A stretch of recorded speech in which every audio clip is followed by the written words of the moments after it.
الحمدللہ رب العالمین والصلاة والسلام علی سید الانبیاء والمرسلین وعلی آلہ واصحابہ اجمعین۔ سامعین و ناظرین، آج کی اس نشست میں آپ کے سامنے مسئلہ رفع الیدین پر احناف کے موقف کے مطابق چند کتب احادیث سے چند دلائل آپ کے سامنے پیش کروں گا۔ اس پرفتن دور کے اندر کچھ لوگوں نے اس مسئلہ رفع الیدین کو اس قدر طول دیا کہ معاذ اللہ جیسے یہ کفر اسلام کا مسئلہ ہو، اور لوگوں کو سادہ لو مسلمانوں کو گمراہ کرنے کے لیے یہ پراپیگنڈا کیا گیا کہ معاذ اللہ فقہ حنفی کی بنیاد محض حضرت امام اعظم ابو حنیفہ کے قیاس پر ہے، اور فقہ حنفی کے مسائل قرآن و حدیث کے خلاف ہیں معاذ اللہ۔ تو اس لیے میں آپ کے سامنے مسئلہ رفع الیدین پر کتب احادیث سے چند دلائل پیش کرنا چاہتا ہوں، تاکہ سادہ لوگ مسلمانوں پر یہ بات واضح ہو جائے کہ فقہ حنفی عین قرآن و حدیث کے مطابق ہے۔ اہل سنت و جماعت فقہائے احناف کے نزدیک صرف نماز کے شروع میں تکبیر تحریمہ کے وقت رفع الیدین کرنا یہ مسنون ہے۔ اس پر چند حوالہ جات سماعت فرمائیں۔ یہ پہلا حوالہ میں آپ کے سامنے پیش کرنے لگا ہوں، حضرت امام ابو عیسیٰ ترمذی رحمۃ اللہ تعالی علیہ کی کتاب جامع ترمذی سے، جو کہ صحیح ستہ کی ایک مشہور کتاب ہے۔ اس میں حضرت امام ابو عیسیٰ ترمذی رحمۃ اللہ تعالی علیہ اپنی سند کے ساتھ حضرت عبداللہ ابن مسعود رضی اللہ تعالی عنہ کی روایت لے کر آئے ہیں۔ حضرت عبداللہ ابن مسعود رضی اللہ تعالی عنہ آپ نے ایک دن اپنے شاگردوں کے سامنے، اپنے اصحاب کے سامنے فرمایا کہ الا اصلی بکم صلاۃ رسول اللہ صلی اللہ علیہ وسلم، کہ اے میرے شاگردوں، اے میرے اصحاب، کیا میں تمہیں وہ طریقہ نہ بتاؤں نماز کا جو نبی پاک صلی اللہ علیہ وسلم کی نماز کا طریقہ ہے؟ فصلی فلم یرفع یدیہ الا فی اول مرۃ، بس حضرت عبداللہ ابن مسعود رضی اللہ تعالی عنہ نے نماز پڑھی تو عبداللہ ابن مسعود عظیم صحابی رسول رضی اللہ تعالی عنہ نے صرف نماز کے شروع میں رفع الیدین کیا، اس کے علاوہ نہ رکوع جاتے آپ نے رفع الیدین کیا، نہ رکوع سے سر اٹھاتے رفع الیدین کیا۔ عظیم صحابی رسول حضرت عبداللہ ابن مسعود رضی اللہ تعالی عنہ نے صرف نماز کے شروع میں ہی رفع الیدین کیا۔ تو اس سے پتہ چلا کہ اللہ کے محبوب صلی اللہ علیہ وسلم بھی نماز کے شروع میں ہی صرف رفع الیدین کیا کرتے تھے، اور رکوع جاتے، رکوع سے سر اٹھاتے وقت رفع الیدین کرنا نبی پاک صلی اللہ علیہ وسلم نے چھوڑ دیا تھا، اس کو ترک فرما دیا تھا۔ اس حدیث پاک کو ذکر کرنے کے بعد امام ابو عیسیٰ ترمذی رحمۃ اللہ تعالی علیہ آپ فرماتے ہیں حدیث ابن مسعود حدیث حسن، یہ عبداللہ ابن مسعود رضی اللہ تعالی عنہ کی حدیث حسن ہے، اور فرماتے ہیں وَبِهِ يَقُولُ غَيْرُ وَاحِدٍ مِّنْ أَهْلِ الْعِلْمِ مِنْ أَصْحَابِ النَّبِيِّ صلی اللہ علیہ وسلم وَالتَّابِعِينَ، فرماتے ہیں صرف عبداللہ ابن مسعود ہی نہیں، نبی پاک صلی اللہ علیہ وسلم کے بے شمار صحابہ وہ بھی اسی بات کے قائل ہیں کہ نماز کے صرف شروع میں رفع الیدین کیا جائے، اور تابعین بھی بے شمار اس بات کے قائل ہیں، اور ان کا بھی یہی فتویٰ ہے کہ صرف نماز کے شروع میں ہی رفع الیدین کیا جائے۔ اور فرماتے ہیں وَهُوَ قَوْلُ سفیان، اور یہی قول حضرت سفیان ثوری کا ہے، وہ اہل کوفہ، اور یہی قول اہل کوفہ کا ہے۔ اہل کوفہ بھی نماز کے شروع میں صرف رفع الیدین کرنے کے قائل ہیں، اور نبی پاک صلی اللہ علیہ وسلم کے بے شمار صحابہ جو ہیں وہ بھی اسی بات کے قائل ہیں کہ نماز کے صرف شروع میں ہی رفع الیدین کیا جائے۔ اس کے علاوہ آپ کے سامنے دوسرا حوالہ پیش کرنا چاہتا ہوں، حضرت سیدنا عمر فاروق رضی اللہ تعالی عنہ، ان کا کیا موقف ہے؟ یہ میرے پاس شرح معانی الآثار ہے، امام ابو جعفر طحاوی رحمۃ اللہ تعالی علیہ، اس پر امام ابو جعفر طحاوی نے سند کے ساتھ اس بات کو ذکر کیا۔ فرماتے حدثنا ابن ابی داود قال حدثنا الحمانی قال حدثنا یحیی بن آدم عن الحسن بن عیاش عن عبد الملک بن ابجر عن الزبیر بن عدی عن ابراہیم عن الاسود قال رأيت عمر بن الخطاب رضی اللہ تعالی عنہ یرفع یدیہ فی اول تکبیرۃ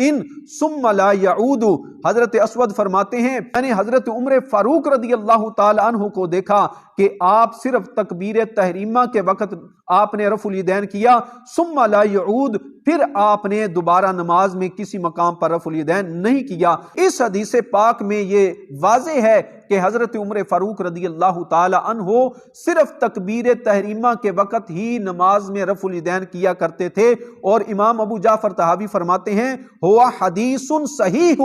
یہ عمر فاروق رضی اللہ تعالی عنہ کی جو روایت ہے، آپ کا جو عمل ہے، یہ صحیح حدیث ہے۔ اس کا حکم بھی امام ابو جعفر طحاوی رحمت اللہ تعالی علیہ نے بیان کر دیا۔ تو اس سے بھی پتہ چلا کہ حضرت عمر فاروق رضی اللہ تعالی عنہ بھی صرف نماز کے شروع میں ہی رفع الیدین کرنے کے قائل تھے، اور آپ نماز کے شروع ہی میں صرف رفع الیدین کیا کرتے تھے۔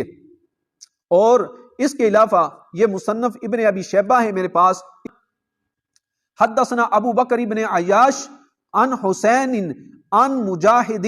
قال رأیت ابن عمر یرفع یدیہ الا فی اول ما یفتتح۔ حضرت مجاہد تابعی رحمت اللہ تعالی علیہ فرماتے ہیں میں نے حضرت عبداللہ ابن عمر کو دیکھا، آپ نے نماز کے شروع میں صرف رفع الیدین کیا، اس کے علاوہ کسی مقام پر بھی آپ نے رفع الیدین نہیں کیا۔ تو ان روایات سے پتہ چلا کہ نبی پاک صلی اللہ علیہ وسلم کے بے شمار صحابہ وہ اس بات کے قائل تھے کہ نماز کے صرف شروع میں ہی رفع الیدین کیا جائے، اس لیے کہ نبی پاک صلی اللہ علیہ وسلم نے رفع الیدین جو ہے اس کو ترک فرما دیا تھا۔ اور حضرت سیدنا مولا علی شیر خدا رضی اللہ تعالی عنہ آپ کا فرمان، آپ کا جو عمل ہے وہ بھی میں آپ کے سامنے پیش کرنا چاہتا ہوں۔ یہ میرے پاس ہے المحلہ، ابن حزم کی کتاب المحلہ، اس کا صفحہ نمبر 88 ہے، پر لکھا ہے کان علی و ابن مسعود لا یرفعان ایدیہما الا فی تکبیرۃ الاحرام، کہ حضرت عبداللہ ابن مسعود اور حضرت سیدنا مولا علی شیر خدا رضی اللہ تعالی عنہ صرف تکبیر تحریمہ کے وقت رفع الیدین کرتے تھے، اس کے علاوہ کسی مقام پر رفع الیدین نہیں کرتے تھے۔ اس کی وجہ کیا ہے؟ اس کی وجہ یہ ہے کہ نبی پاک صلی اللہ علیہ وسلم آپ نے نماز کے شروع کے علاوہ رفع الیدین جو ہے اس کو ترک فرما دیا تھا، اس کو چھوڑ دیا تھا، اس لیے نبی پاک صلی اللہ علیہ وسلم کے صحابہ جو ہیں انہوں نے بھی نماز کے شروع کے علاوہ رفع الیدین جو ہے اس کو چھوڑ دیا تھا۔ یہ میرے پاس مسند امام حمیدی ہے، حضرت امام حمیدی رحمت اللہ تعالی علیہ جو کہ امام بخاری کے استاد ہیں، ان کے شیخ ہیں، انہوں نے اپنی سند کے ساتھ اس روایت کو نقل کیا۔ حدثنا الزہری قال اخبرنی سالم بن عبداللہ، زہری کہتے ہیں مجھے سالم بن عبداللہ ابن عمر رضی اللہ تعالی عنہما انہوں نے یہ خبر دی، وہ کہتے ہیں کہ حضرت عبداللہ ابن عمر فرماتے ہیں رأیت رسول اللہ صلی اللہ علیہ وسلم، میں نے اللہ کے رسول صلی اللہ علیہ وسلم کو دیکھا، اذا افتتح الصلاۃ، جب اللہ کے محبوب صلی اللہ علیہ وسلم نے نماز شروع فرمائی، رافع یدیہ حذو منکبیہ، تو نبی پاک صلی اللہ علیہ وسلم نے رفع الیدین کیا، واذا اراد ان یرکع وبعد ما یرفع راسہ من الرکوع فلا یرفع، تو جب نبی پاک صلی اللہ علیہ وسلم نے رکوع کا ارادہ فرمایا اور نبی پاک صلی اللہ علیہ وسلم نے جب رکوع سے سر مبارک اٹھایا، فلا یرفع، تو نبی پاک صلی اللہ علیہ وسلم نے رفع الیدین نہیں کیا، ولا بین السجدتین، اور نبی پاک صلی اللہ علیہ وسلم نے سجدوں کے درمیان بھی رفع الیدین نہیں کیا۔ اس کے ساتھ یہ مسند ابی عوانہ ہے عبداللہ ابن عمر والی، وہ فرماتے ہیں رأیت رسول اللہ صلی اللہ علیہ وسلم، میں نے اللہ کے رسول صلی اللہ علیہ وسلم کو دیکھا، اذا افتتح الصلاۃ، جب نبی پاک صلی اللہ علیہ وسلم نے نماز شروع فرمائی، رافع یدیہ، تو نبی پاک صلی اللہ علیہ وسلم نے رفع الیدین کیا، حذو منکبیہ واذا اراد ان یرکع، اور جب نبی پاک صلی اللہ علیہ وسلم نے رکوع کا ارادہ فرمایا، وبعد ما یرفع راسہ من الرکوع، اور جب نبی پاک صلی اللہ علیہ وسلم نے رکوع سے سر مبارک اٹھایا، لا یرفعہما، تو نبی پاک صلی اللہ علیہ وسلم نے اپنے ہاتھوں کو نہیں اٹھایا، نبی پاک صلی اللہ علیہ وسلم نے رفع الیدین نہیں کیا۔ ان دلائل سے یہ بات واضح ہوئی